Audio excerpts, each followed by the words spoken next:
100 रोटी वाला ससुराल। सुनो जी, मुझे तो शीतल की बड़ी फिक्र रहती है। उसका ध्यान तो बस घर के बाहर दोस्तों के साथ घूमने फिरने में ही रहता है। उसे कुछ बोलो तो एक नहीं सुनती। मैं तो कहती हूँ इसकी जल्दी शादी वादी करवा दो, वरना लड़की हाथ से निकल जाएगी। तुमसे ज़्यादा चिंता है मुझे शीतल की शादी की। कल ही वो रामपुर वाले मौसा जी को फ़ोन भी किया था। बता रहे थे एक लड़का है नज़र में।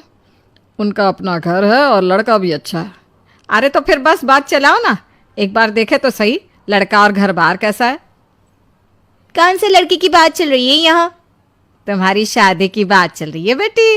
अब तुम्हारी शादी की उम्र हो रही है तो लड़का तो देखना पड़ेगा ना। उफ़ो, मुझे अभी नहीं करनी शादी वादी। ये तो मेरे खेलने कूदने के दिन है। बहुत खेल कूद ली तुम। अब घर के काम धाम सीखने की कोशिश करो, समझी?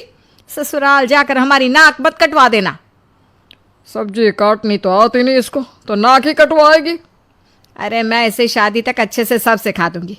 आप तो बस उस लड़के से इसकी शादी की बात चलवाओ। कुछ दिनों बाद कुणाल और उसकी माँ शीतल को देखने घर आते हैं। कुणाल दिखने में बड़ा ही स्मार्ट होता है। शीतल तो उसे देखती ही रह जाती है।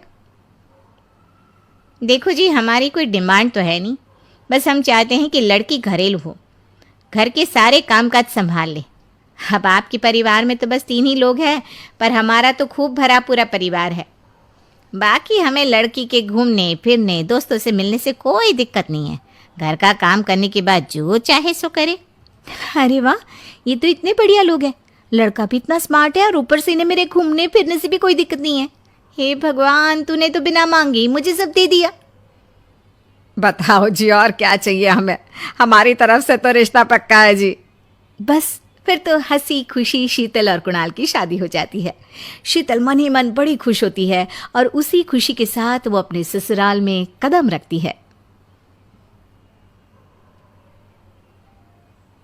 आओ बहू, तुम्हारा अपने ससुराल में स्वागत है। ये मिलो अपने परिवार से।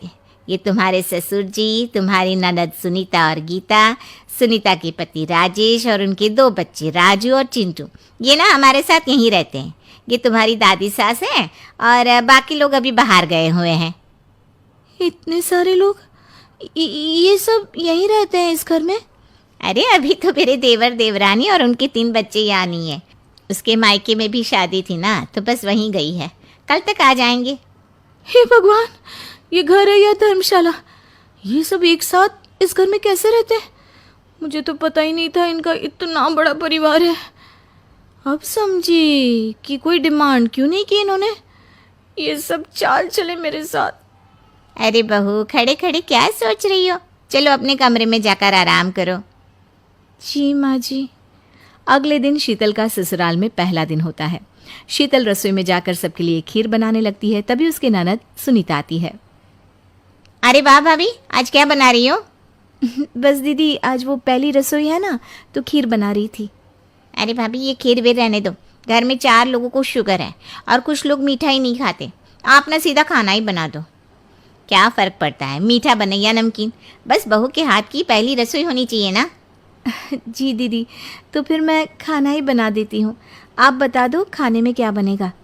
बस सिंपल सी कोई सब्जी बना दो, जैसे आलू गोभी या आलू मटर, और उसके साथ रोटियां सेक दो।